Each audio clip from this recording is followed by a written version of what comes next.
Oi, meus amores! Vamos lá, nossa aula de número 2 e hoje nós vamos falar sobre potência elétrica. A potência elétrica, ela nada mais é do que a grandeza da energia elétrica consumida por um aparelho elétrico por uma unidade de tempo. Então, a potência elétrica vai ser justamente essa relação entre a energia e o tempo de utilização daquele aparelho. A potência elétrica ela vai ter como unidade de medida watts, justamente em homenagem a James Watt, que foi um engenheiro bastante importante no aperfeiçoamento e funcionamento da máquina a vapor. Então, em homenagem a James Watt, foi-se colocado como unidade de medida de potência elétrica watts. Como vocês já perceberam que a potência elétrica é a relação entre a energia e o tempo de utilização daquele aparelho, para se calcular a potência elétrica pode-se utilizar a fórmula P é igual a E dividido por T, sendo que P seria a potência desse aparelho, que é igual à energia desse aparelho dividida pelo tempo de utilização deste aparelho. Valores nominais também estão relacionados à potência elétrica.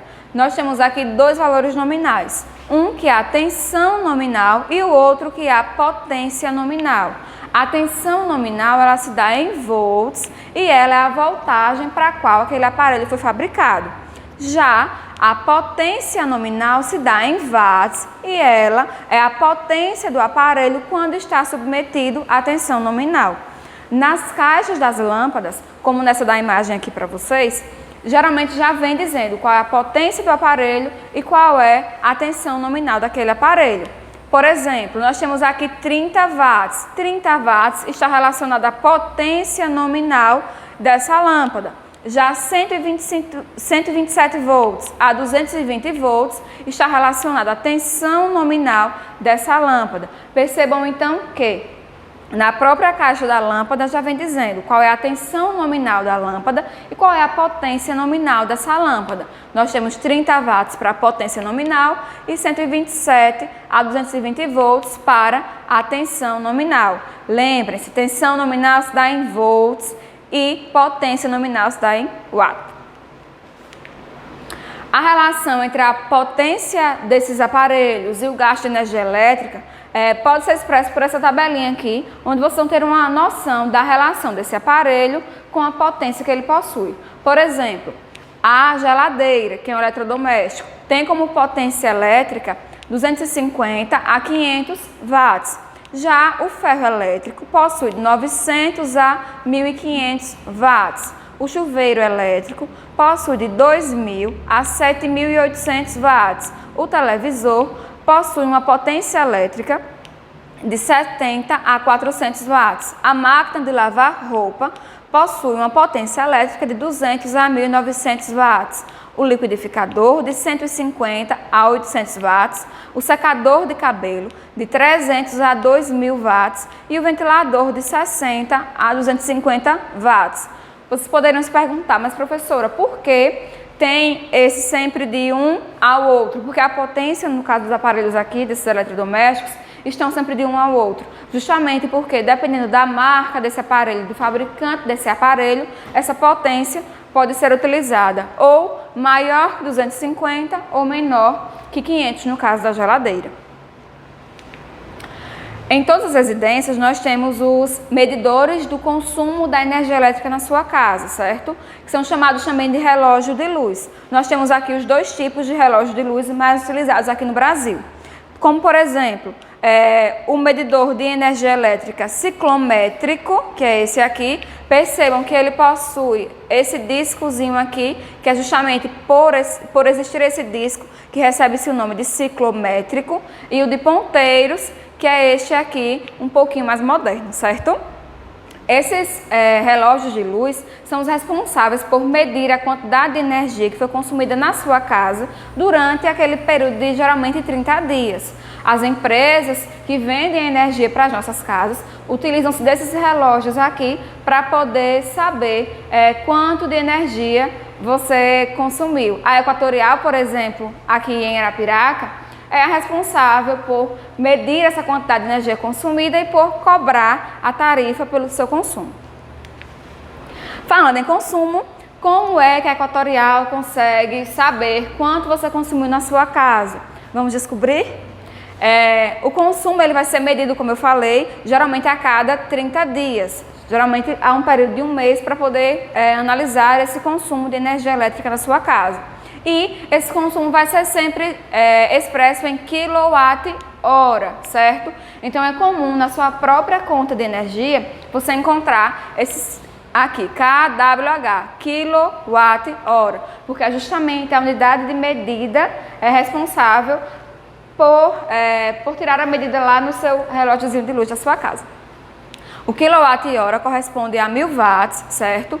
E em uma conta de energia elétrica, quanto mais quilowatt-hora forem consumidos, mais caro será o valor que você vai pagar no final do mês na sua conta de energia. Então, quanto mais quilowatt-hora você consome, mais alto será o valor a ser pago pela tarifa de energia elétrica. Eu trouxe para vocês um exemplo de uma conta que também está no livro de vocês, certo? Para que vocês observem justamente o que eu tinha falado agora para vocês. Nessa primeira conta aqui, vocês percebem que há o consumo de 150 kWh, certo? Vezes esse valorzinho aqui, 0,722 kWh. Esse 150 kWh seria o que foi consumido nesta residência fictícia. Já 0,722 kWh seria então a unidade de valor cobrado pelaquela empresa para poder te vender essa energia elétrica, certo? Então, multiplicando o quanto você consumiu de quilowatt-hora na sua residência vezes o valor cobrado pelaquela empresa para poder te fornecer essa energia elétrica, você terá o resultado da sua conta de energia. Lembrando que nas nossas residências aqui em Arapiraca, em Alagoas, enfim, geralmente não é cobrado apenas o que você consumiu, também há uma pequena taxa, que é a taxa de contribuição da iluminação pública, certo? Aqui nós temos um outro exemplo. Percebam que, como esse outro indivíduo fictício consumiu apenas 80 kWh, o valor da conta dele é bem menor do que o da primeira conta, justamente porque o que vai dizer quanto você vai pagar de energia no final do mês, geralmente é o quanto de energia você consumiu naquele mês. Se você consome muito, você vai pagar muito. Se você consome menos, você vai pagar menos. Professora, como é que eu posso fazer para ajudar os meus pais a pagarem um pouco menos na conta de energia no final do mês? Você pode, ao sair do seu quarto, não estar mais utilizando nada, pode desligar a luz, pode desligar o ar-condicionado, não estar utilizando a televisão, a TV, desliga a TV e assim nós vamos ajudando a economizar um pouco mais de energia nas nossas residências. Para saber se a determinado eletrodoméstico está provocando um aumento na conta de luz, porque pode acontecer de você mesmo tentando economizar essa energia, a conta de luz da sua casa ainda vir um pouco alta. Para saber então como cada aparelho gasta, a quantidade de quilowatt-hora gasto por aquele aparelho, você pode fazer o seguinte cálculo. O consumo, certo? Que sempre vai estar em quilowatt-hora, como vocês já sabem, ele vai ser igual à potência em watts daquele aparelho que você vai estar calculando, vezes as horas de uso por dia daquele aparelho, vezes os dias de uso por mês daquele aparelho, tudo isso dividido por 1000. Nós temos como exemplo aqui, vamos calcular a quanto um chuveiro elétrico consome de quilowatt-hora na sua conta durante esses 30 dias. Vamos ver o exemplo. Nós temos aqui, quanto um chuveiro elétrico de 4.000 watts, que é utilizado meia hora por dia durante 30 dias no mês, consome de energia elétrica. Para fazer esse cálculo, nós vamos utilizar justamente a fórmula que eu acabei de falar para vocês, que é consumo em quilowatt-hora é igual a potência em watts vezes as horas de uso por dia vezes os dias de uso por mês dividido por 1000. Na questão ele já dá a potência desse aparelho em watts, que é justamente 4.000, e diz que é utilizado meia hora por dia, ou seja, 30 minutos, certo? Ou 0,5 horas. E também fala que quer saber quanto foi esse consumo durante esses 30 dias. Vamos ver? Colocando na fórmula, então, ficaria consumo é igual a 4.000, justamente da potência desse aparelho, vezes 0,5 horas, que é o tempo de uso por dia daquele aparelho, vezes 30, que são os dias de uso por mês, dividido por 1.000, totalizando assim 60 kWh por mês. Então, caso você também utilize um chuveiro elétrico, meia hora por dia, 30 dias no mês, provavelmente 60 kWh da sua conta de energia elétrica provém justamente desse chuveiro elétrico. Falando em economia, também é interessante que vocês saibam a diferença entre os tipos de lâmpadas, porque na hora de pagar a nossa conta de energia elétrica, esses tipos de lâmpadas aqui também podem pesar um pouco mais na sua conta ou ajudar a diminuir o consumo de quilowatt-hora na sua conta por mês. Nós temos aqui 3 tipos de lâmpadas, que são as lâmpadas incandescentes, as fluorescentes e as lâmpadas de LED, certo? As lâmpadas incandescentes, elas são aquelas que geralmente pesam mais na nossa conta. Elas podem ter um consumo entre 40 a 100 watts. A durabilidade dela geralmente é de 1 ano e, como eu falei, ela é uma das que mais pesam no nosso bolso na hora de pagar a conta, porque ela não gera nenhum tipo de economia.